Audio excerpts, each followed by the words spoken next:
So, a couple of weeks ago, Chris was in here. He's the camera guy. He's the guy holding the camera right now. He was looking in the cupboards here, and he said, "Sedge, what the hell is this?" Okay, this is a seal coat. It's a 50-50 cut, and I'll explain what it is. So, about a week after that, I was finishing this off, and this is just a quick piece. This is a single piece of poplar, okay, that I routed out a handle, and this fits on my wheelbarrow, so when I'm grilling, I just wheel it out and I get a secondary table. But then I thought about it, and I says, you know what, this would be a good video to teach people about blotchiness. Okay, so let's talk about blotchiness. Blotchiness here, and you'll see it. You see how it's irregular? Okay, it has to do with early wood versus late wood. It has to do with, it's a variety of reasons, but let's boil it down to the porosity of the wood. Okay, some wood cells absorb more than other, and there's certain species of woods more so than like pine, poplar, some maples, what else? Oh, there's a few other. Cherry's notorious for it. So if you want a consistent laydown of stain, there's a lot of ways to do this. You can go out and you can buy some wood conditioner.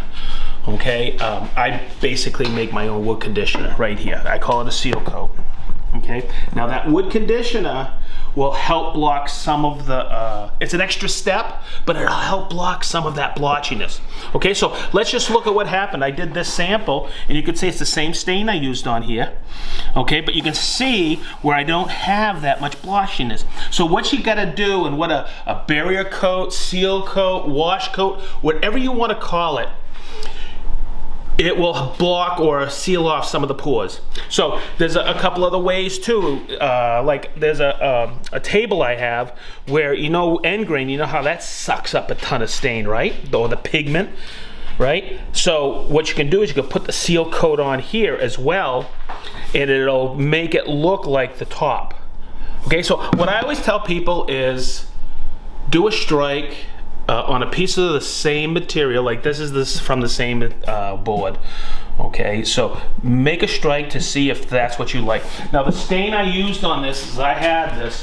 Okay, this was some Varathane wood stain, and it's red chestnut. I forgot to bring that out. So let's talk about first how to make your seal coat.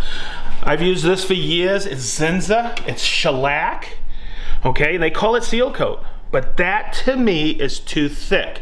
So what I do is I do a 50-50 count.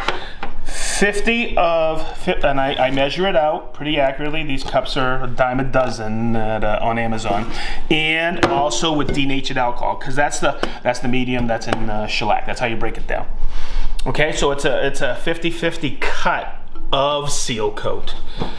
Now, what I also tell you is make sure it's mixed up. Whoops, I forgot to put my gloves on. That saves me from scrubbing the heck out of my hands. Okay. Now,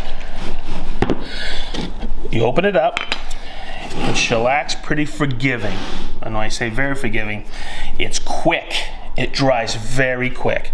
But I try not to overlap too much. Okay, so I just wet my brush and bring it right across. Okay, bring it right across. Don't overlap too much. Bring it right across. I use these chip brushes, once again, very expensive. See, look how that's sucked in right there. See that? By the way, that is early wood and that is late wood. Okay, I'll describe it another way. Spring wood, autumn wood. Okay, it's just the way, it's the growth rings of your tree. Okay, make sure you have a nice wet brush. Just bring it across, don't overlap too much. And it's that simple. Okay, now, you'll see that it will dry really quick, 15-20 minutes. I usually leave it overnight. Yeah, it's an extra step. Okay, the surface I prepared on this poplar, okay, is, and it's from the same board, is I sanded it with 80, I sanded it with 120, and I finished it with 150. Never go above 180, because guess what? You're starting to seal the pore of the wood. Okay, I want that absorption of the shellac in there. You see, look at this. Look at how that's dry and that's dry, but this is still wet.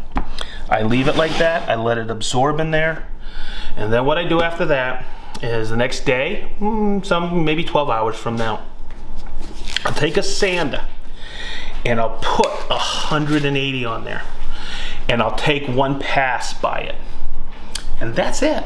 Okay, and this is the result.